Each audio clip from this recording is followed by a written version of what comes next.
Panther Nation Podcast. Yeah. Let's go. Yeah. Oh, cut it.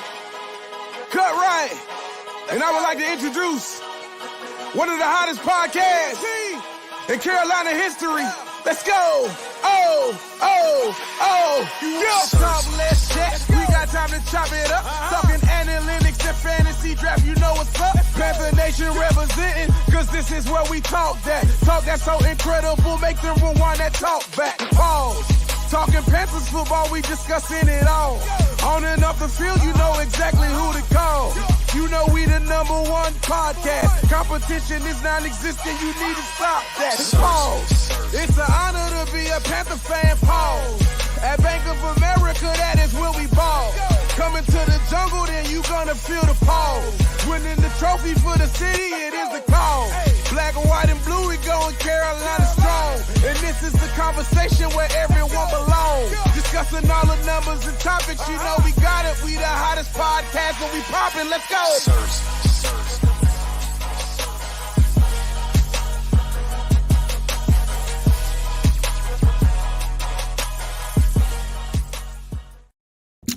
Yo, what's good? What's popping with the Panther Nation? It is your boy Rashad.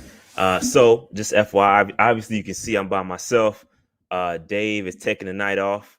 So I did invite some patronis to come along with me. I know I got one in the waiting room right now. Shout out to Austin. I'm gonna let him come through in just a second.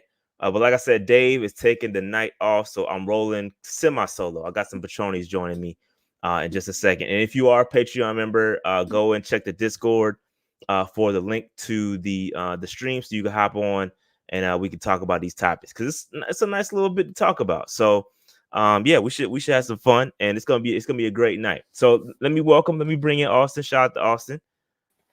Austin, what's good, bro? What's up, man? What up? What's going on? What's cracking?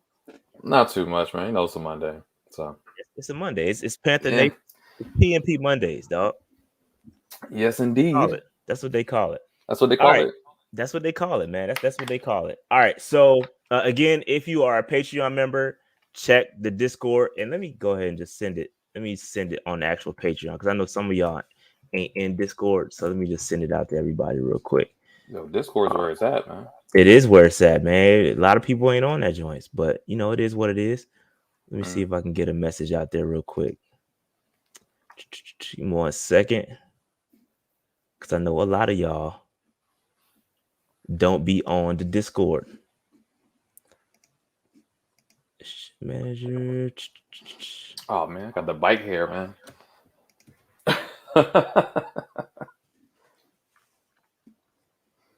All right, so I just sent it out to everybody. So if you're a Patreon member, I just sent the message with the link to the joint if you want to get on.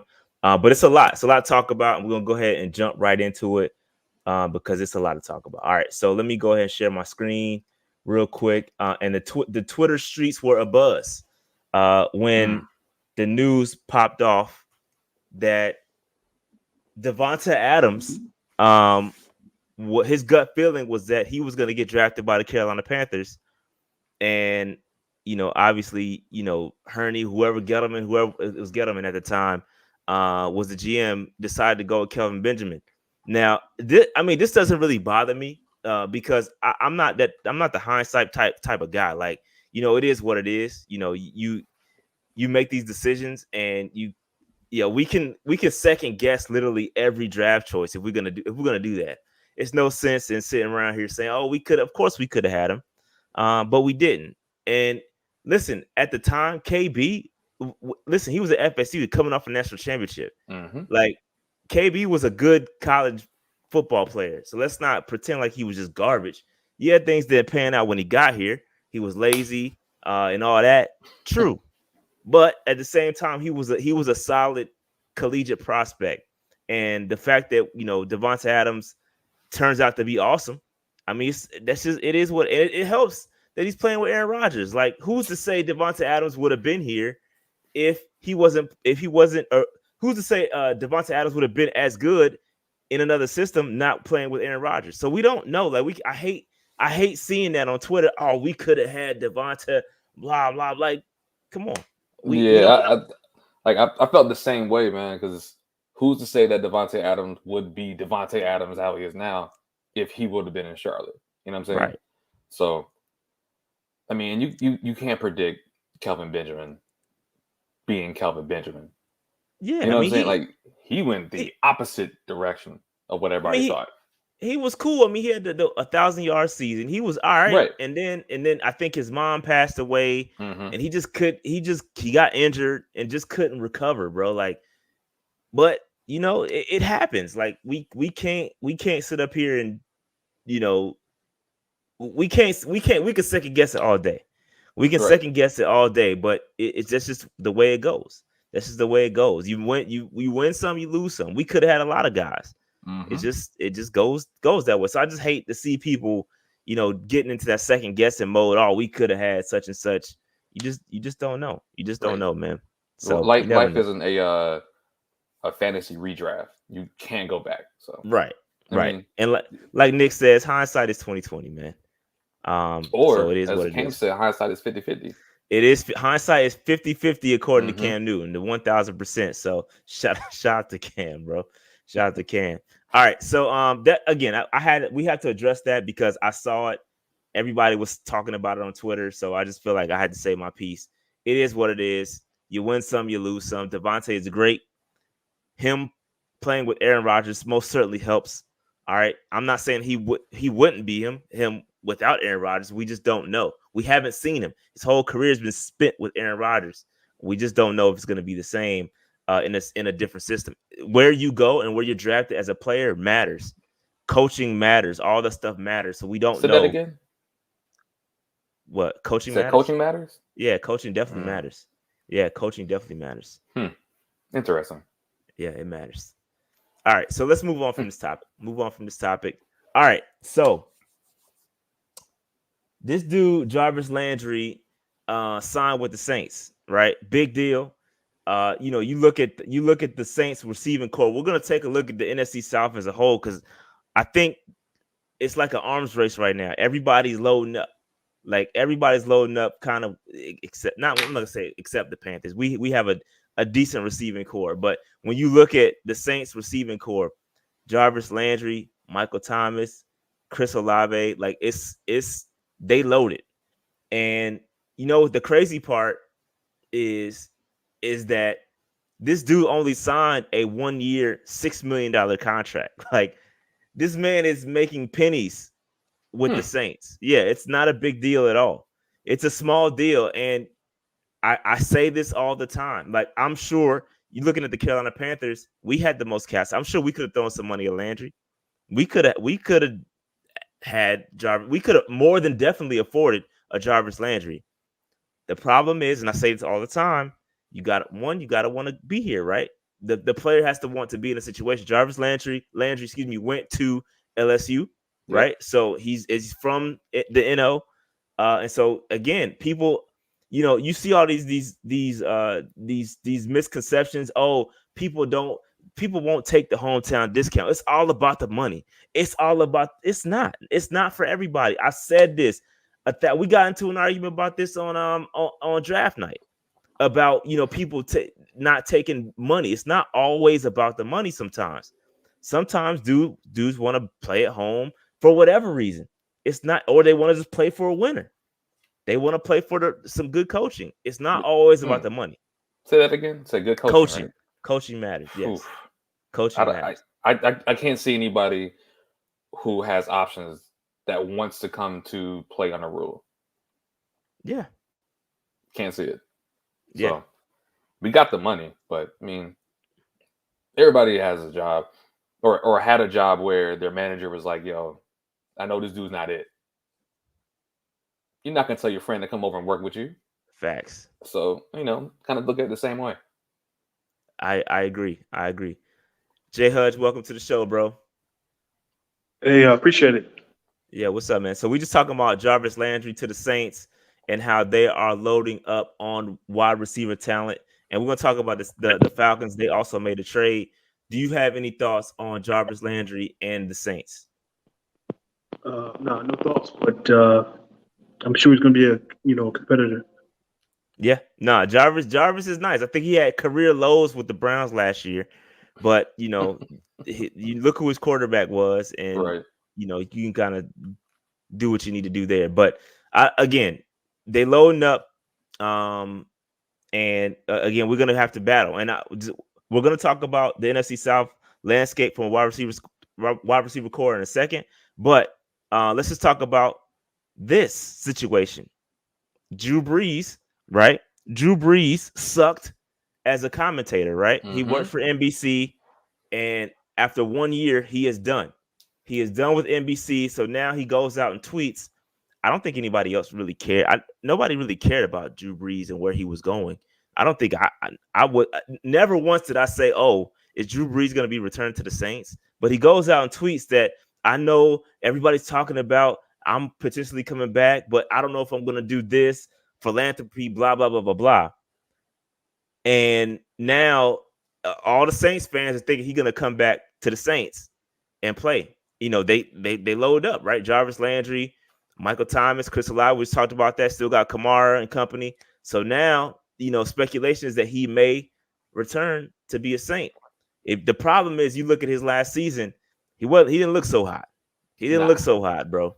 And so nobody's really scared. I don't think anybody should be scared of Drew Brees if he does decide to come back. He's 43, 44 years old. Nobody's scared of you, Drew, anymore. Like we don't care about that. So I have a little thought about that one, man. Yeah, any thoughts on that? Go ahead. So Tom Brady went home, right? And it was like, I can't do this. Yeah. Drew Brees went home for a year. Yo, these kids still need help with their homework? Yeah, I gotta come back. Like, yo, Drew Brees is cooked. Yeah. He's cooked. Yeah, I'll say let him come back. Just throw those slants to Michael Thomas. We know where the ball's going. He gets some beignets, call it a career. So yeah. Maybe. So Trill says a lot of Saints fans don't want him back. I don't know. I'm seeing it. I'm seeing it both ways. Bring him back. Some people don't want him back. I don't know, bro. I don't know, man. So, it is what it is. But I don't care about Drew Brees. Nobody cared for you as a broadcaster. You're not Tony Romo fan. And so again, I'm happy for him that he tried it, because most guys are coming back and they're trying it. They're doing I think what Tom Brady just signed like a quarterback's contract to go commentate with. I forgot, where is he going? Fox? Was it Fox? Yeah, he's going on Fox. I'm not sure if it's just commentating. It may be like some analyst role or something that how like Kobe did with the detail joint. Yeah. So it could be something like that. But yeah, he got a bag. He got a huge years, bag. $375 million. It's a quarterback. That's a quarterback contract, man. $30 million. That's crazy. Mm-hmm. That's crazy. But so again, yeah, exactly. Never broke again. But yeah, facts. So these guys are loading up. He tried it. Drew, you weren't very good at it, but you can check that box and say you did it. But you got to find another hobby. Real talk. So, yo, he's no Luke. Nah. Luke, I would love to hear Luke and Romo kind of that'd be the smartest broadcast. Yo, it'd be crazy. It'd be crazy. The way both of those guys can like read plays and diagnose them before they happen. Mm-hmm. Like you might as well just turn. I could probably watch them or listen to them and just not even watch the game. I'll cut the game off and just listen. And you could probably have like a vivid picture of what's going on between them two. Question for you. Would you rather have a full season of the Mannings on Monday Night Football or a full season with Tony Romo and Luke during primetime games? That's tough. I like the Manning joint too, bro. That's a good question. I like the Manning joint, man. I'll probably take Luke though. I'll take Luke and Romo. Okay. But that Manning joint is tough though. Yeah. That Manning joint is tough. I ain't gonna hold you. But yeah, man. So shout out to Drew. Good luck in his next little project, whatever you're gonna do. Whether you come back to be a Saint, whatever. We're gonna give you all the smoke if that's what you want. So whatever, Drew. We'll holler at you. And I hope you enjoy your retirement. Or if you want to come back, it is what it is. All right. So all right. So here's another trade that happened. Another wide receiver topic. Bryan Edwards, and a 7th round pick for a 5th round pick and the Falcons get him. And I think the Falcons, I think this is a good trade. I like Bryan Edwards. I think he was overlooked in that Raiders offense. I think I like him a lot. I like this trade for the Falcons. I think this is a good pickup. I think their wide receiver core was, even with Drake London, I think Drake is gonna take some bumps. I don't think he's gonna be the 1,000-yard dude out the gate. And this is my opinion. I don't think he's that type of guy, but I think over time he could become that. But you bring a veteran guy like Bryan Edwards in. I like this a lot. I like this pickup for the Falcons. And I can't, I really don't, I never give the Falcons props on much, but this is a good trade for them. Any thoughts on that? Man, I don't like the Falcons at all, but it makes sense. Like Ridley's. I don't know what Ridley's going to be doing. Ridley's done. He ain't playing this year, right? I mean, due to personal issues and gambling. So you got that. So it's Pitts, London, and now you got Edwards to kind of be like, all right, let's get some veteran presence in that room. Yeah. So I mean, it makes sense. Yeah, I think he was underutilized in the Raiders offense. Right. They got so many mouths to feed. So I really like this pickup a lot, man. I really do. So with him behind Adams, Renfro, and Waller. Waller's got to eat too. So. And then they ran the football a lot too. Mm-hmm. So like there was a lot of mouths to feed, bro.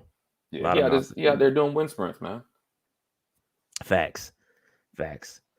And I would shout out to Dave. Dave likes the Cox. Pause. But he is a Gamecock.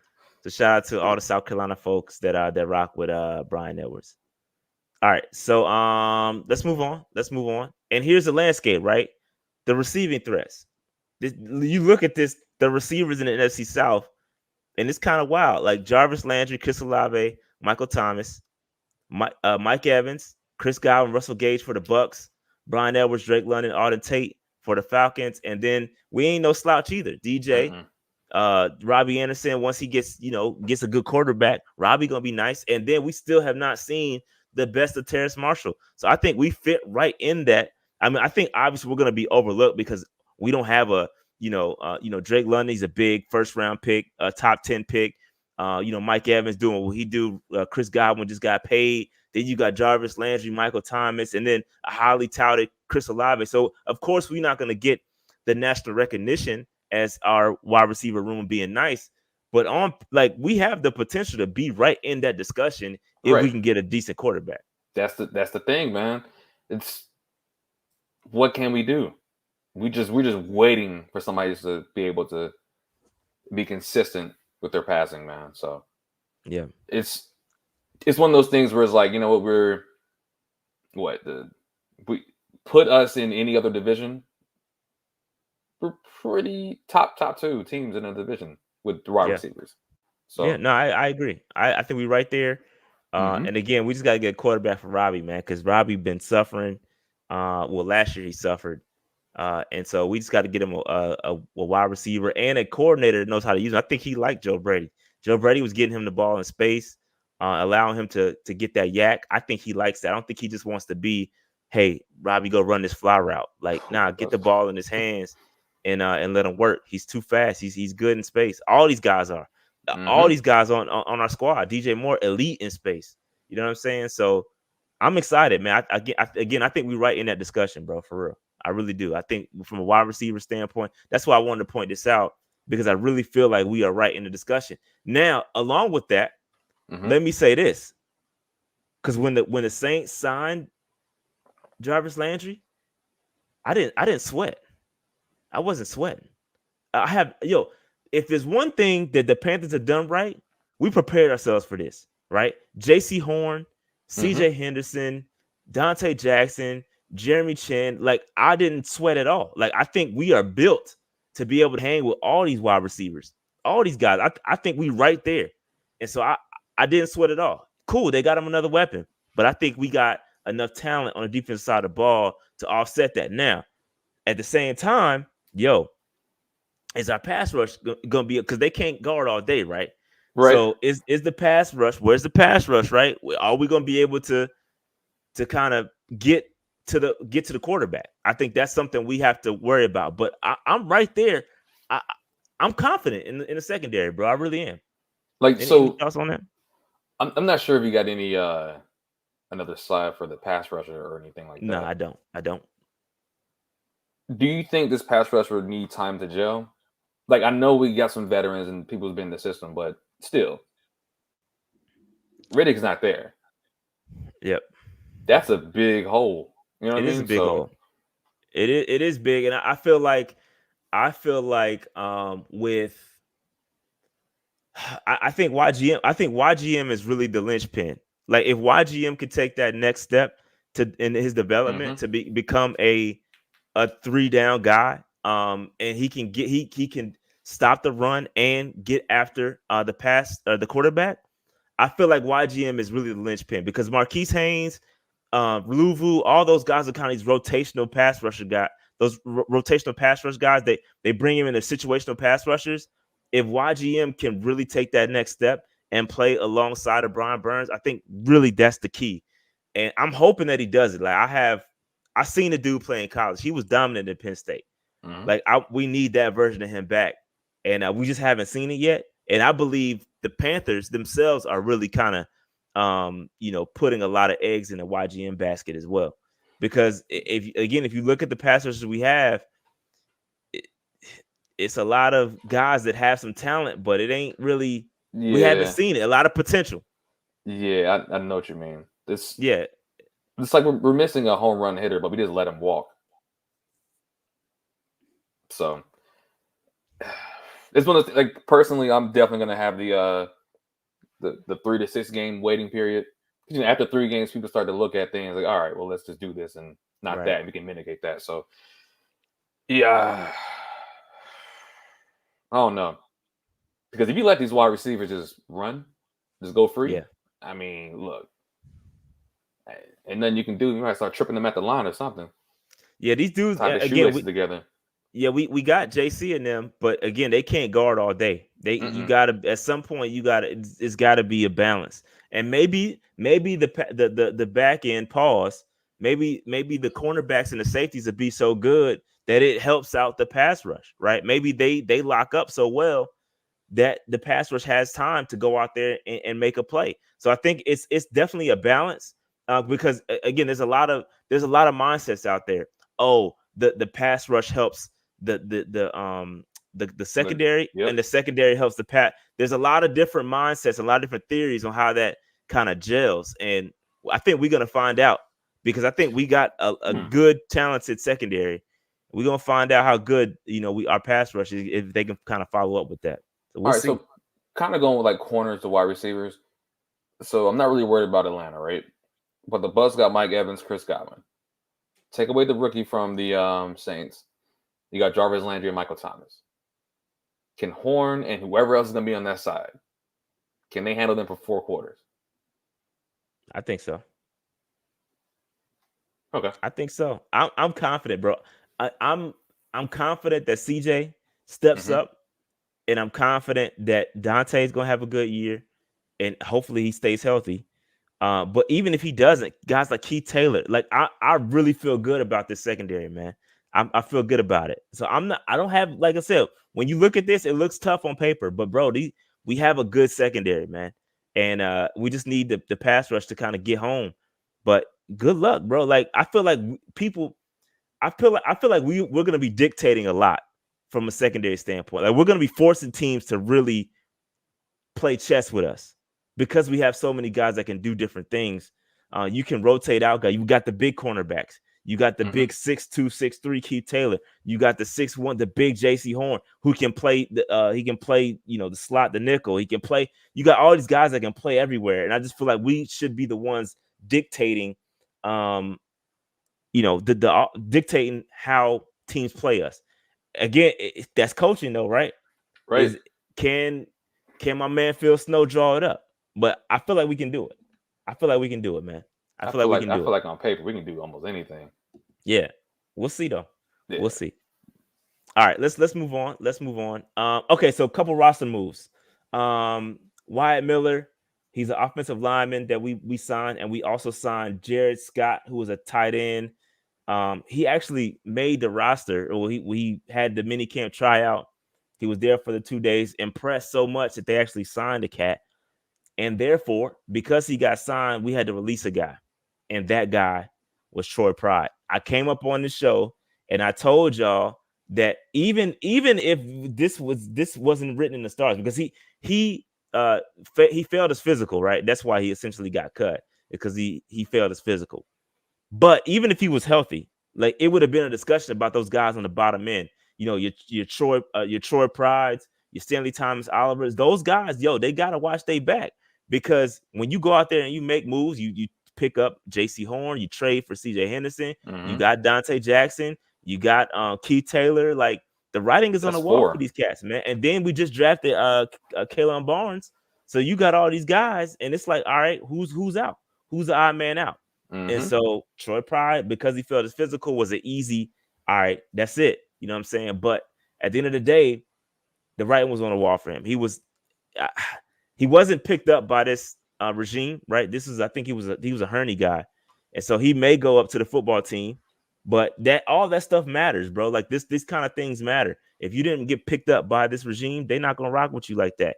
And of course, injuries didn't help. He got the bad end of an injury issue, and it is kind of it is what it is. He's got the luck of the draw. So, yeah, I mean, it is what it is.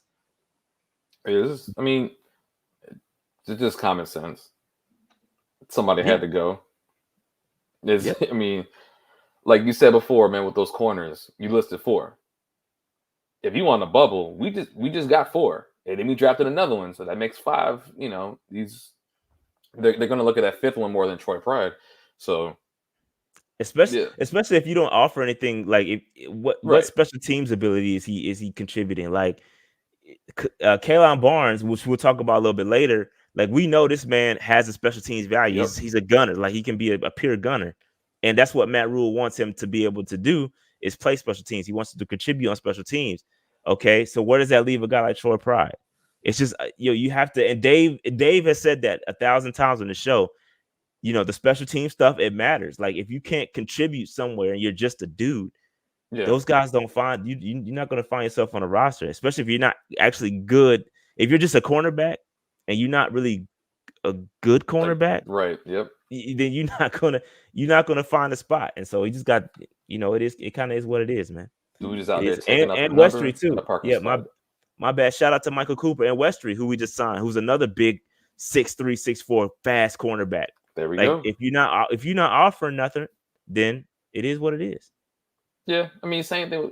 Just think about this as your job, You got 5 of the same dudes. One of those dudes keep being late. I'll get somebody else. It's all good. Production's not going to stop. Isn't Melvin still on the team? Yeah, Rashawn Melvin's still on the team too, but I think he'll get cut. I think he's there for the camp, and I think he'll get cut. Kind of like a veteran presence, until we get through camp. That's my thought. But yeah, so that's where we are. That's the roster moves. Again, shout out to Wyatt Miller, who was a guard, and Jared Scott, who's a tight end. Keep an eye on the tight end though, because that's a position where he could sneak up on the roster, man. We ain't the deepest at tight end. We don't have it's not like we super talented there. Tommy Trumbull, Ian Thomas. After that, it's really who Frank, choose. So Steve, who else we got? Chris. Stephon Sullivan is one of them. Colin Thompson. These guys ain't world beaters, dudes, man. So he could sneak up on the roster. You know what I'm saying? So keep an eye. I haven't seen any film of the cat. I honestly don't. I don't know much about him.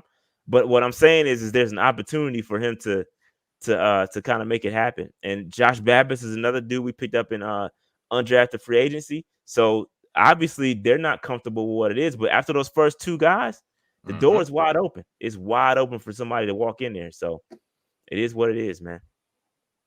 It is what it is. I didn't see that. So they're saying Tommy Trumbull isn't listed as a tight end anymore. I didn't see that. Where do you see that at? Let me check. You listed as a fullback? Let me check. I'm checking the roster real quick because I don't know what y'all. I just saw that in the chat. Nah, he's a tight end. Tommy Chum was a tight end. All right, so that's all I got for the roster moves. Jersey numbers. So jersey numbers came out. This is super dope. They finally released them, and so here's where we are. Right, some cats switch numbers, and obviously the free agents that just got here, they picked their numbers. But Robbie Anderson moved from 11 to 3, which allowed PJ Walker to move to number 11, which is the same number he wore in the XFL, right? So, and then Walker left his 6 and gave it to Hecker. So that's kind of the first 3. There's like a little wheel, a little circle there of number changes. And then another one, CJ Henderson changed his number from 15 to 24, which is dope. That 24 is something special for Carolina.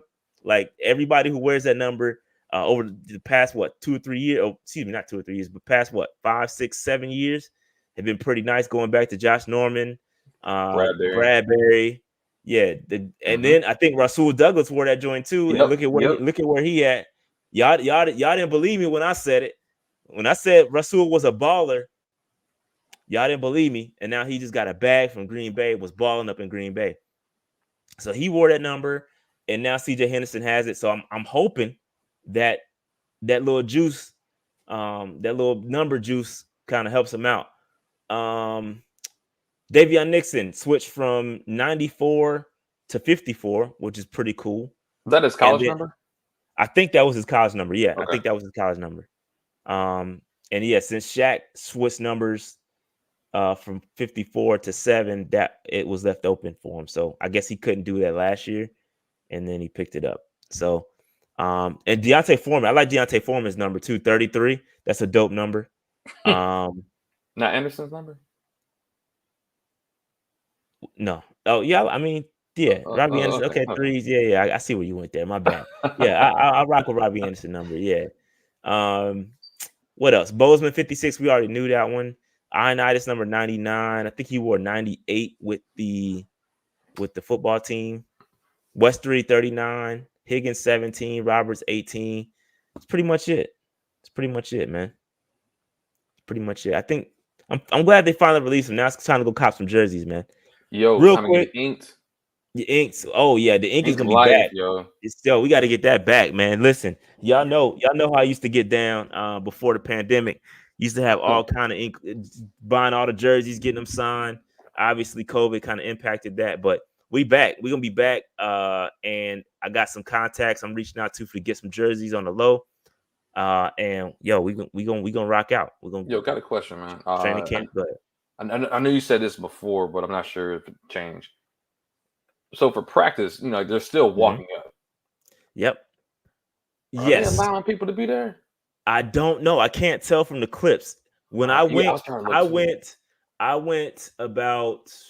This is before this is COVID was still kind of going, and they had it fenced off. Like they had the grass fenced, so you couldn't go on the grass. So if you know and aware of how the practice field is laid out, you used to be able to walk up to the fence and you used to be able to get autographs at the fence while they walked to practice. And so they fenced the grass off so that you can't get to the actual walkway. But I did see when I think it was draft night or when Ickey came, there were people lined up there. So I'm not sure if that was just temporary or if it's open now. I don't know. I might have to drive by there one day to see. I may drive by there just to see how it's looking. But that's the best place to get autographs. Facts. Yo, you take away training camp, all that. That's cool and that's fun. Yeah, it's cool. But going to that practice field, man, that's the best place to get autographs. But I don't know if it's available or if it's open for people just to walk in there. But yeah, that used to be the hot spot, bro. Yeah, because if Mr. Number 9 starts popping, I may need to. Yeah, you got to get it now. Floor. Yeah, you got to get it now, bro. Get it now before you get Hollywood. That's the key. That's the key to autographs. Always get the players while they're rookies. because once they go Hollywood, Christian McCaffrey's one of them, bro. Christian McCaffrey Cam. Shout out to Cam Aspen. always asked me. Shout out. Yeah, shout out to your sister, man. Aspen got the sauce. She got the juice, man. She was there when I got my first Cam autograph for that jersey. That was dope. But yeah, once they go Hollywood, man, it's over. You won't. It's hard to get autographs. So the best time to get them was the rookies. They're kind of I guess excited to get. Yeah, they're happy to see their number on the jersey. Yeah, that's a dope thing for them. I remember when I was actually the first person to get Brian Burns' autograph at training camp. I was the first person to have his jersey, and he was so excited to see his jersey at training camp. And he walked right over to me at the training camp, and I was the first person to get the autograph. So they are excited. They excited to see their number, especially the guys that aren't the highly touted. Like Corral, you're gonna see the Corral jerseys. Yeah. But guys like Brandon Smith and Amari Barno, like those guys really are gonna appreciate seeing their numbers out there. So it's dope. It's dope, man. It's pretty dope to see them. But yeah, get the autographs while they're young, because it's tough to get them once they go Hollywood. Once they're Pro Bowl elite status, it's over. It's a wrap. It's over. All right. So Luke Kuechly. Luke will sign everything. Yeah. Luke was signed. Luke was a dude that signed everything. Luke was signed every. Thomas Dave was another. He was signed a lot. Who else was signed a lot? Luke. Olsen was funny. I think he was kind of Greg a couple times. Yeah, he looked Greg at me didn't like, want to. nah. Yeah. I was like, come Greg on, didn't man. want to sign, bro. Greg was cool about it though. He wasn't. Yeah. He was like, he would be like, not today. I don't feel like I'm busy, guys. But Greg was cool about it. Some guys are not so cool about it. They just walk past you. Ryan Khalil got me a couple of times. He hit me with the pump. I never forget. I had his jersey, and I had it over the fence, and he saw. He told me on the way out, he was like, "Yo, I got you when I come back." And so, Well, what happened was, I had the jersey, and he walked past me, and he walked like 3 or 4 steps right past me, like right in front of me, and he was like, "No, I'm joking," and he came back and got it. Good, but he's funny. Khalil's a funny dude, man. But yeah, man, these autograph stories are dope, man. I'm telling you, I've had some cool interaction. That's why I need to open the fence back up, bro. Because it's good times out there, bro. There's some good cool conversation too. Good conversations, man. The guys are really cool. I got Dante. I remember when I got Dante Jackson for the first time. He was like, "Yo, you got that 2.6." So the guys are really like excited to see their numbers, man. So it's dope. It's dope. Actually, had one. My homeboy Burnett. He made like a poster, right? He called it Lake Norman. It was like during the 2015 season, right? Mm-hmm. And that's when we had the posters out there. He signed them, and we're like, "Yo, here's your copy." He's oh man, thank you, man. He was so happy. Yeah, like, dudes. Yeah, them dudes, man. They appreciate that stuff, bro. But good time. All right. So again, I'm loading up on the Corrals. I'm gonna load up on the Ickeys. We're gonna get everything signed, and I'm gonna give away some stuff too. So hopefully, autograph season is back, because y'all know how I used to be with the giveaways. I used to give away a lot of stuff. And unfortunately, COVID kind of really impacted that, and I had to buy a lot of stuff. But now, hopefully, everything opened back up. We'll get these autographs, and we'll be able to give away a lot more stuff. I'm gonna go nuts with the giveaways if they do it, if they open everything back up. But can't wait from training camp, and we'll be out there. All right, moving on. Real quick, follow us on all the socials at Panther Nation PC. Want to give a real quick shout out to all the Patreon members. Go to patreon.com/Panther Nation PC to sign up. Shout out to all the free agents. Shout out to Tyler Smith, who is a new free agent that signed up, I believe, the other day. Shout out to the franchise players. We appreciate y'all. And then also shout out to the MVP. Shout out to Cheryl Lynn. She just signed up to be an MVP. And an y'all giveaway, which is probably going to be a signed Luke Kuechly 8x10. So I'm going to do that at some point. Hang tight. We'll get it out there. All right. So shout out to everybody that contributes to the show, man. We appreciate y'all, and it helps keep this thing going, keep the machine running. You know what I'm saying? So we appreciate that. Real quick, shout out to Underdog Fantasy. I'm not Dave. I don't do the big selling like Dave does, but just go to underdogfantasy.com and when you sign up, use the code PNP. It helps us out tremendously. You guys have no idea. It's 419 people watching as of right now. Make sure you hit that like button. Hit the subscribe button. If you're not subscribed, hit the subscribe. Got a lot of good stuff coming. So, and if you want to support the channel even further, underdogfantasy.com and then sign up using the code PMP if you bought that daily fantasy and fantasy, all that stuff. So hit us up, man. We appreciate it. All right, let's move on. All right, so Rookie Minicamp was this past weekend. A lot of good things happened, a lot of good nuggets. And so what I'm going to do for each player is provide a projected role, right, based on the context clues that were provided from either Matt Rule or what the player said himself, right? So that's what we're going to do. So Ickey, what's really, when he was drafted, I myself was like, yo, he can be an elite guard. He could play left tackle, right? And so Matt Rule came out and said, yo, he's a left side guy, right? The quote was, he's a left side player. We're going to play him at tackle, and he has the ability to play guard as well. And then he also said, we drafted him with the hopes of playing him at left tackle, and sometimes they need a year at guard before they go to tackle. That's what Matt Rule said. So he's kind of thinking the same thing. Shout out to 2 Block. Appreciate that, brother. Appreciate that. Appreciate the super chat. So I think this was it's good to hear that, because he also mentioned Brady Christensen, and we know how the Brady Christensen experiment went. When you so flexible, like you find yourself kind of overthinking where you're going to play a guy. But based on Matt Rule's words, he's pretty much saying, yo, we're going to stick him on the left side. He's going to play left tackle. And obviously it's going to be a competition. Brady Christensen and him are going to battle it out. But we believe, and we drafted him with the intention to play him at left tackle. That's good to hear, right? Mm-hmm. It's just good to hear. And you've got to play him where he's best. And I think he's best at left tackle. And wherever Christensen moves, he moves. But it is what it is. Any thoughts on that, Austin? Or I mean, it makes sense. Like, you drafted him as a left tackle. He was that high on the board because his ability to play left tackle. Play him at left tackle. Yeah. And that quote says sometimes they may need a year at guard before they move to tackle. Who's going to play left tackle? Is it Brady Christensen? We got him last year. Yeah. Why are we doing this? Put him at left tackle. Put Christensen at left guard. Call it a day. Some people are saying that Christensen isn't a guard, right? He's just he's not going to be best at guard. We saw that last year. He wasn't the best playing guard. So it pretty much Christensen is going to get lost in the sauce. And I'm okay with that, because you're going to have Ickey, who is going to be a better left tackle, in my opinion. Then you got to play him. You got to play the best player there, and don't worry about it. It just is what it is. Like, people get beat out every day, B. So you just gotta, it happens. It happens. So, wherever Christensen, he'll find a role somewhere. And if it's people get hurt. So if he's a backup left tackle, it's good to have depth too. Like, I don't understand why that's looked at as a bad thing.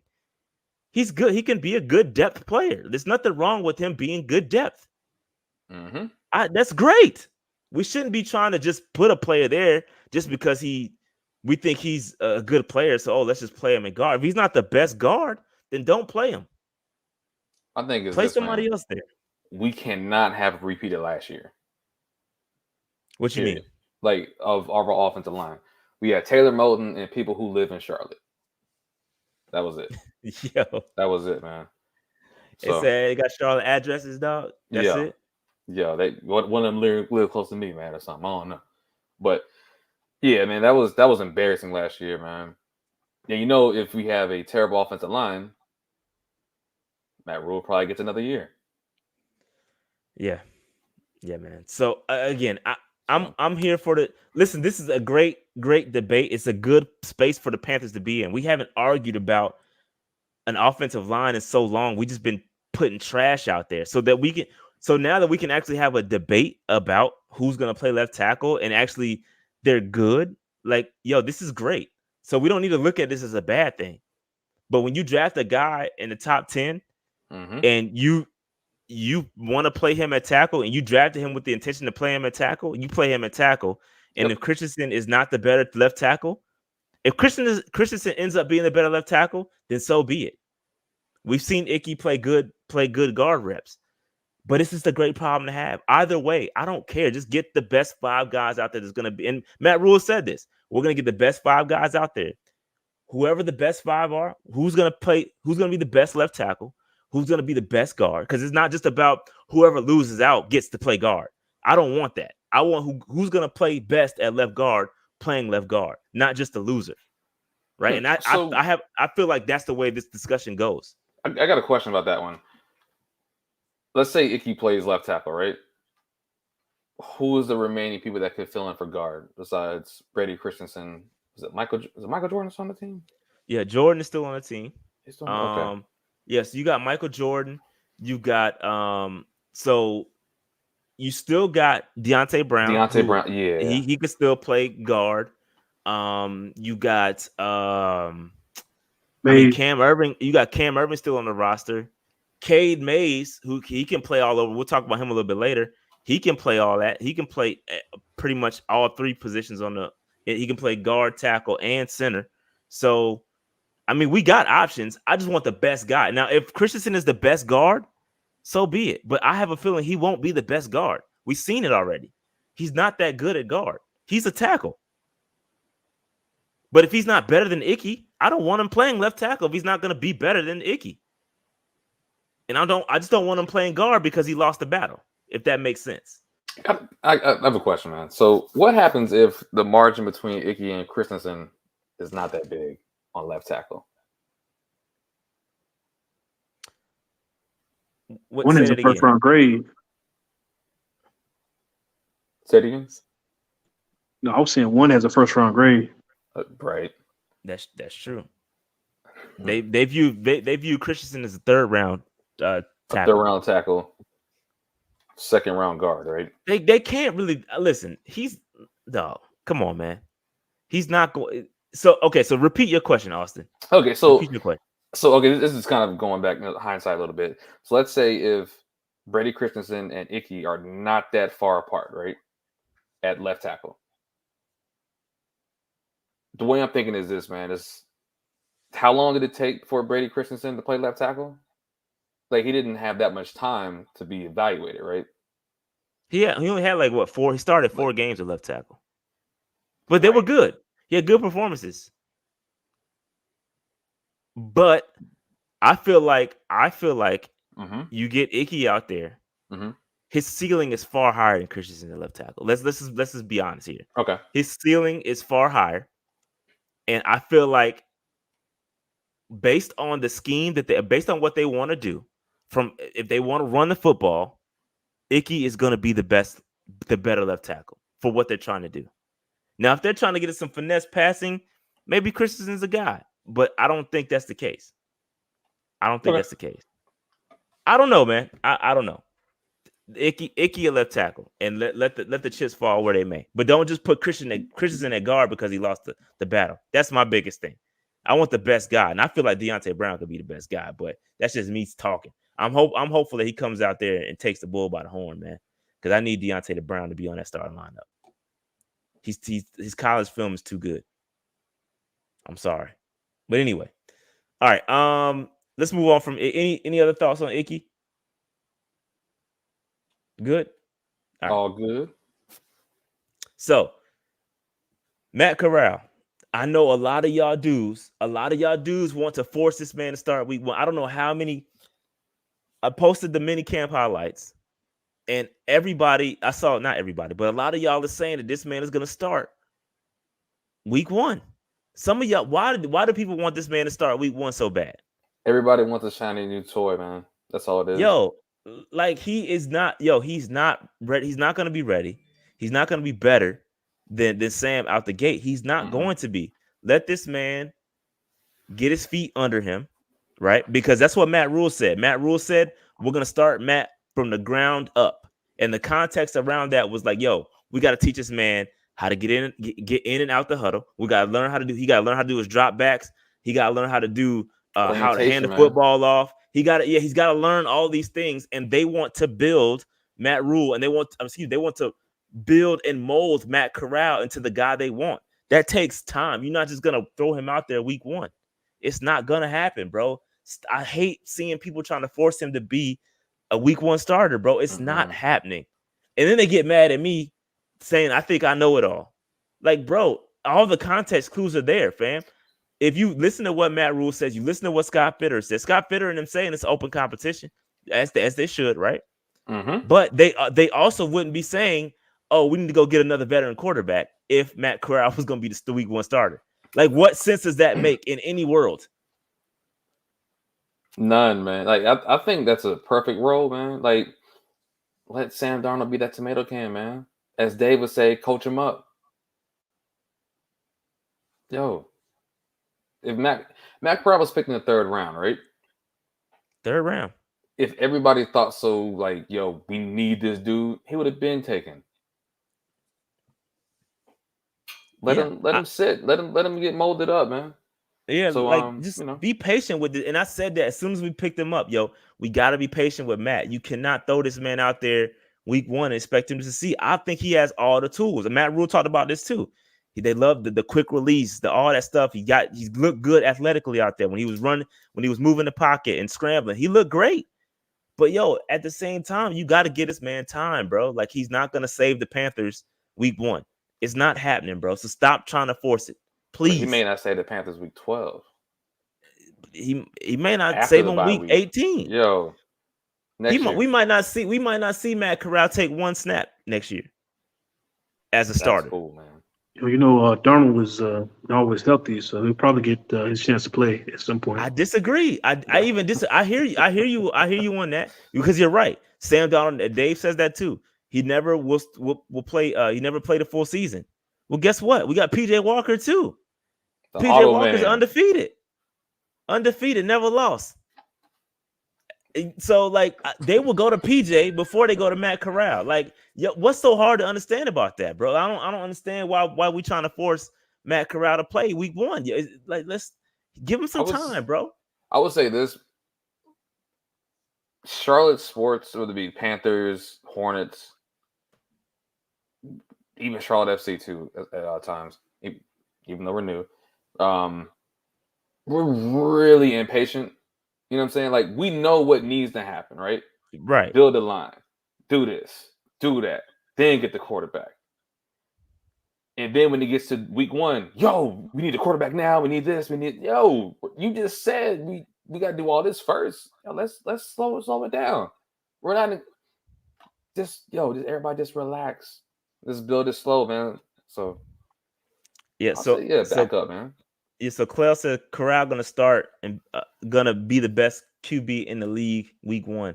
Like, come on, man. Yo, if that happens, Donald Landis said Darnold owe us $18 million. He better play. I mean, yeah, some people feel that way too. Hey, let him tomato can. Let him be the tomato can for a year, man. I'm just trying to help y'all out, and y'all gonna be mad. And when Matt Corral ain't starting week 1, I see a lot of people saying, "Oh, he gonna start." I seen other creators say he gonna start. Like, no, he's not, fam. No, man. He's not gonna start. I would be surprised if we see Matt Corral take 1 snap, unless injury happen. I'd be surprised. Something crazy would have to happen, but I would be very surprised if we saw Matt Corral take 1 snap in regular season football next year. I would be very surprised. He could light it up in the preseason, though. Oh, he could have a great preseason. Yeah, it was saying Terrace Marshall too. He could have a great preseason, and nothing wrong with that. That's against 2nd, 3rd string and guys looking to make a roster. That's different, because he'll be going up against practice squad caliber players and XFL and USFL guys and AFL guys. That's different. It's not the same. It's not the same, but I'm telling y'all, man. I'm just telling y'all. I'm trying to warn y'all, man. I would be very surprised. I did say this. Did I not say this? I swore I said this. I swore I said that they were going to bring another quarterback too. And it's even more of a reason as to why Matt Corral not going to see the field next year. Speaking of veteran quarterbacks, which one would you want? If I had the option right now, Cam, Jimmy, who else? Baker, Foles. Man, I like Foles. Foles, give me Foles. I mean, depending on, I'm not trying to give up nothing, right? That's the biggest thing for Facts. me. I'm not trying to give up no. I'm not trying to trade for nobody. So for who's available, you talking about Cam, you talking about Foles. Those are the two guys that are available. Give me one of those two guys. I mean, I gotta roll with Cam, right? Because that's my guy. Like this, we gotta have Cam. But is he gonna? How much is he gonna contribute? You know what I'm saying? Like I feel like they just if Cam is brought in, he's gonna be a leader, a locker room dude. Like he's not gonna really play like that, and I don't think he wants that. That's why he probably won't come back. That's why he hasn't signed yet, because he's probably thinking the same thing I'm thinking. And when they bring me in, I'm just gonna be a dude. So I don't know, man. I don't know. Again, with Matt Corral, he's gonna be a backup. He's gonna if he does see the field, it's gonna be very, very limited. They're talking about bringing another quarterback. They got Sam Darnold on the roster. They got PJ Walker. All those will see the field before Matt Corral does. And this is my fear about drafting the quarterback, is exactly what y'all doing right now. Y'all trying to force this cat in. And as soon as Sam Darnold start playing, y'all gonna start banging the table for Matt. And then Matt gonna go out there. And because I think Matt Rule is the type of guy that will succumb. I think he'll succumb to the kind of the fan pressure. Yeah. Like this organization has done that. Like they will succumb to it and put him out there before he's ready. And then you could potentially ruin him. It could pay off. Obviously, there's always that chance it could pay off. But more I think there's more of a chance that he could potentially be ruined if they throw him out there. That's a chance I'm not willing to take, man. Exactly. So we'll see. Because if he turns out to be solid franchise quarterback, that's a damn good ass 3rd round pick. You just gotta relax. I like Matt too, man. I'm telling y'all, I'm a fan of Matt, but I don't want him to get ruined either, man. Like you could really ruin a guy, bro. All right, so let's. Well, I do like that he picked number 9. He's one of his inspirations for picking number 9 was Matt Stafford. Yep. And I was like, yo, that's so fire. Like, because we always go to like the best of the best when we talk about comparisons. Like, is he gonna be the next Patrick Mahomes, or is he gonna be the next blah blah blah blah blah? Nah, if he could be a Matt Stafford, bro. Oh yeah, be good. I'm cool with that. That's perfect.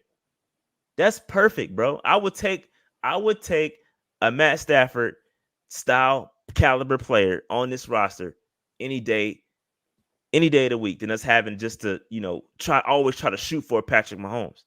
You know what I'm saying? As long as, and Matt Stafford proved that, right? With the roster he went to in LA. You support him, he's going to be fine. But if you don't support the man and you treat him like he's a lion, then you're going to get lion results. You know what I'm saying? So, yo, that should be on the shirt. I'm just saying. Be on the shirt, man. You treat him like a lion, and get lion results, man. I like that. You got to support him. But I just think that was dope that his inspiration for picking 9 was Matt Stafford. Like that's somebody to be, bro. That's somebody to be. You always don't have to be the greatest. Like you can be something else. I just think that was dope. All right. And Dave he did hate on that man all season. He probably gonna hate on Matt Corral too, just because he got the number 9 for rocking with Stafford, bro.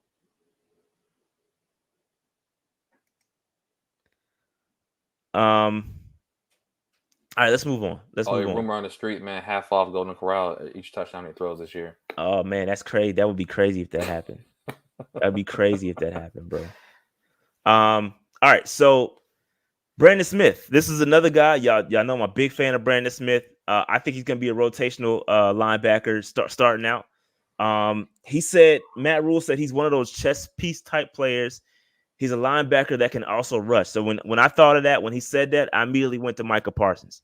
Like Micah Parsons is the guy that popped in my head when he said a linebacker that can rush. And they said Matt Rule did say that they're gonna play him at all 3 linebacker positions. So I thought that was dope. He did say when he was out training, he said that they were training him at or he was learning the will position. So essentially a will linebacker in a traditional 4-3 is responsible for coverages, right? So he's super athletic.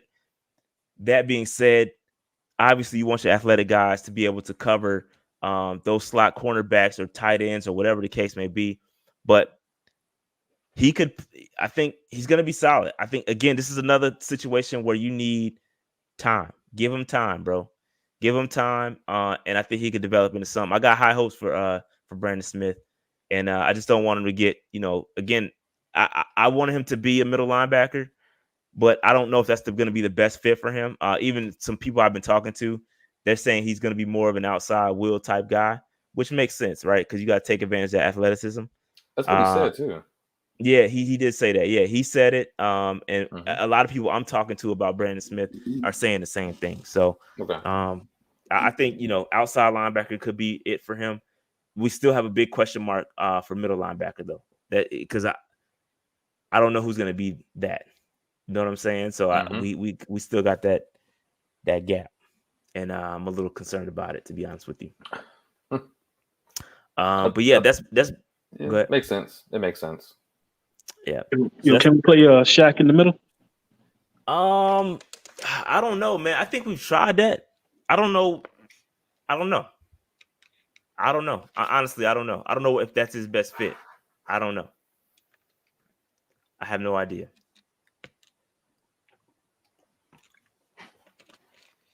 I'm sure it's something that's been discussed and thrown around, but I don't know if that's again. He's another athletic type guy too. I think Shaq is a little. Let me see something. From a weight standpoint, I was looking to see how big Shaq was. Pause. 230. So yeah, Brandon Smith is bigger than Shaq. Pause. Brandon Smith is 6'3", 240, and he did say he wanted to bulk up some more too, get up to about 250. Now, if you get up to about 250, now you're looking at an edge. No, you're looking at like an edge rusher type, guy like Mike. Let me see what Micah is, because I think Micah is around the same size. Let me see. Yeah, Micah is 6'3", 248. So yeah, now you're getting to that edge rusher type. So yeah, it should be interesting to see how they use him. I think he's gonna get some time. You're gonna see him out there, some situational packages, and I can't wait he's gonna be good, man. I got really high hopes for Brandon Smith, man. I like it, and I also like the fact that he took responsibility for his lack of production at Penn State. He, they asked him about his numbers and how his numbers weren't kind of up to par to where folks thought he would be, and pretty much he was saying that, the coaching staff put me in a position they thought I would succeed, and I just didn't do the job. So he kind of just took responsibility for it, which is dope, because he was this close to throwing the coaching staff under the bus, but he didn't. He kind of took responsibility for it, which I think was super dope. That's definitely mature to do, man. Yeah, I like him. I think he's got he's going to be good, man. He's going to be good. All right, so moving on, Amari Barno. Amari Barno, again, I think this is going to be a package rotational edge rusher. When I think of Amari Barno, I'm thinking of a guy like Marquise Haynes. I think that's the kind of contribution you're going to see from him over the next 2 or 3 years until he can break out. He's got the physical tools. He's got the size. Pause. 6 foot. That's a big. Excuse me. He's 6'5", and he's gonna have to put on some weight. But I think this dude can be really good if he develops. And again, Matt Rule says when we took him, we thought of that Sam linebacker / pass rusher role that Hassan played last year. He also mentioned Brian Burns does the same. He also mentioned Marquise Haynes, Frankie Louvu. So he's going to go in that.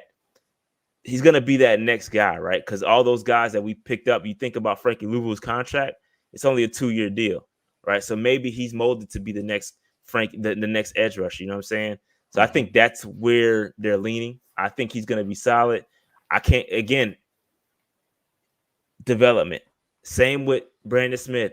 We got to be able to develop these guys. And all of that coaching, the brand, all that stuff is going to be tested, bro. It's going to be tested because these guys could be extreme busts. They could be very, very good and look like geniuses, or all these guys could be just garbage because we didn't develop them. But it's all of how we, all of what we put into them.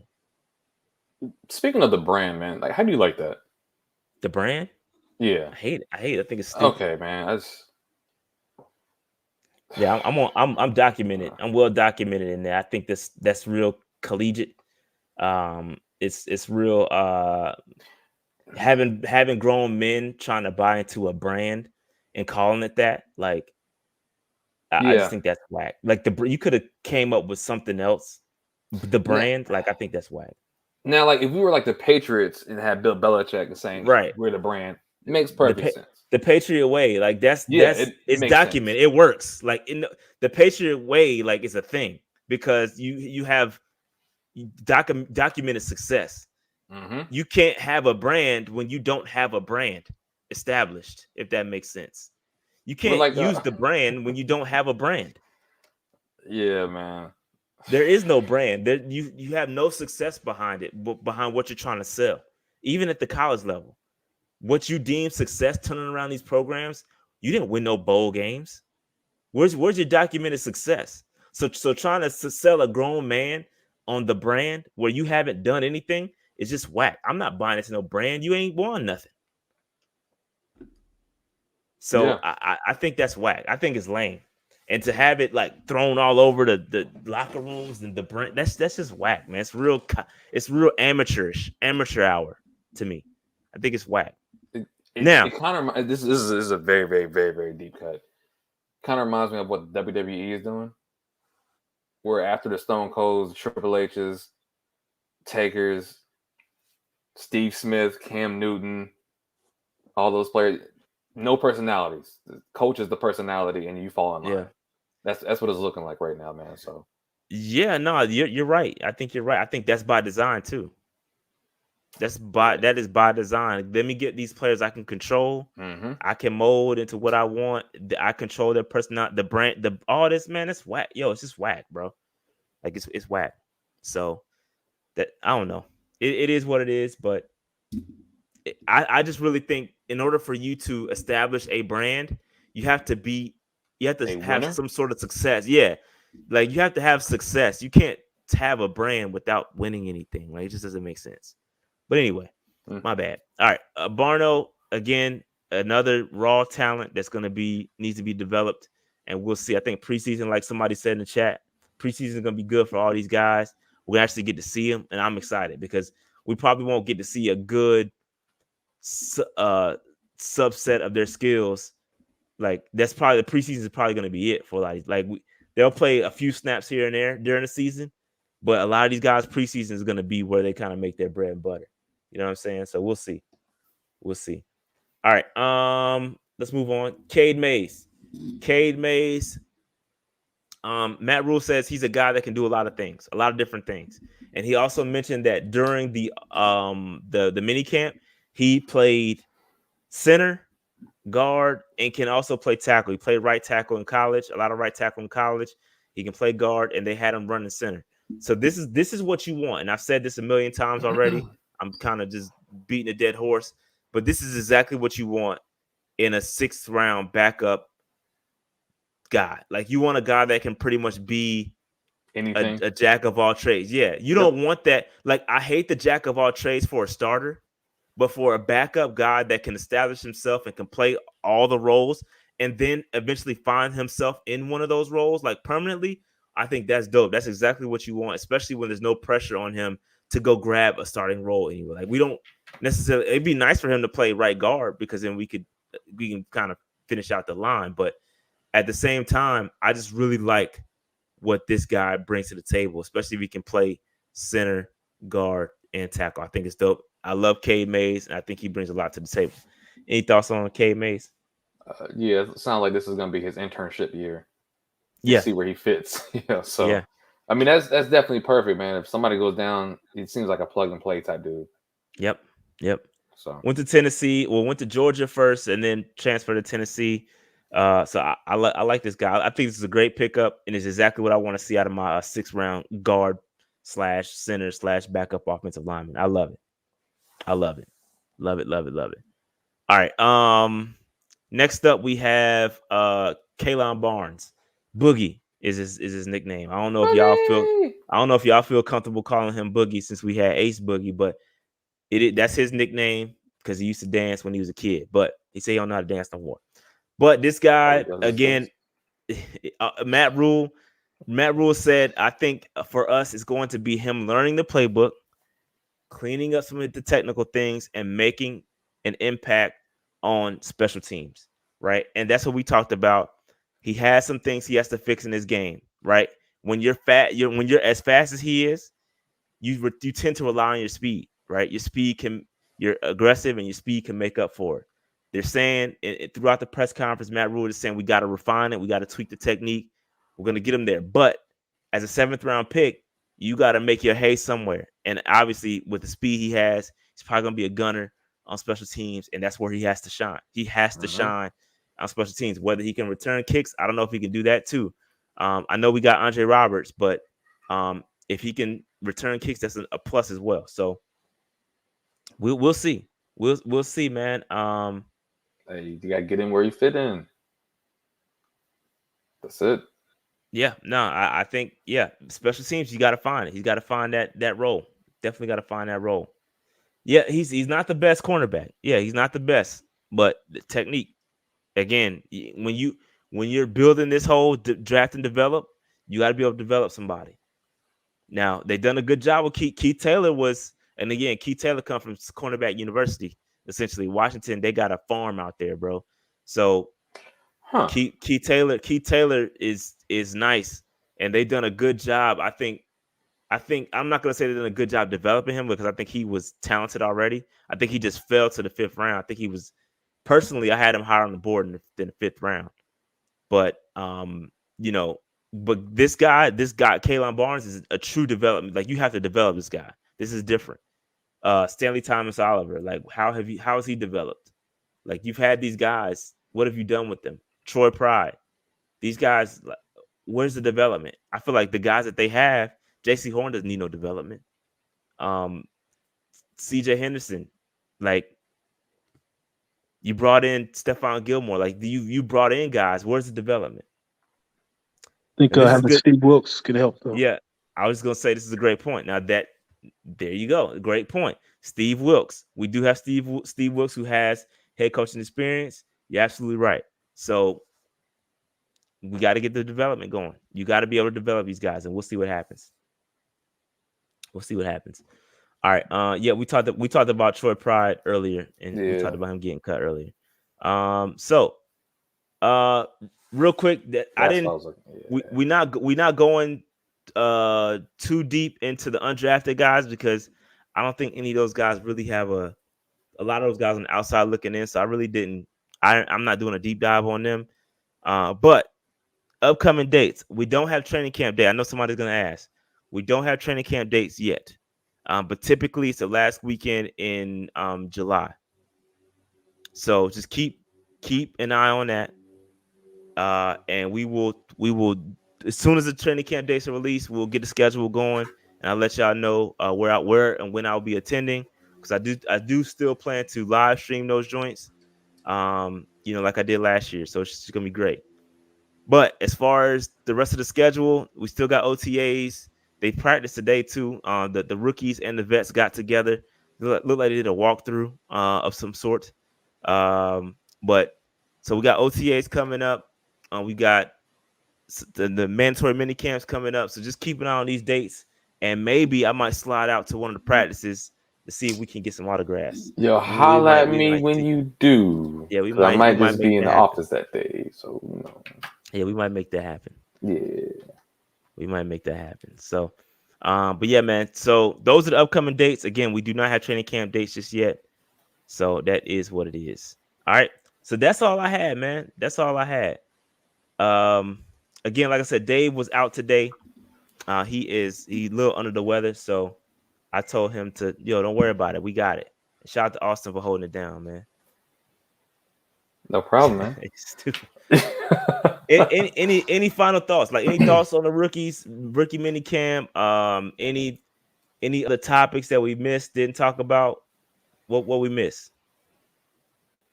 I don't think we missed anything. Not too much, man. I do have one thing that's coming up. I got a project I'm working on, and if you follow me on Twitter, you know what I'm talking about. So at Panther Nation PC, follow us on Twitter. I got a project coming up, right?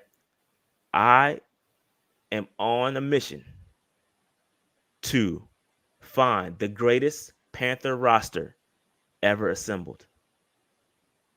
And I have it. I have the year of the best Panther roster ever assembled.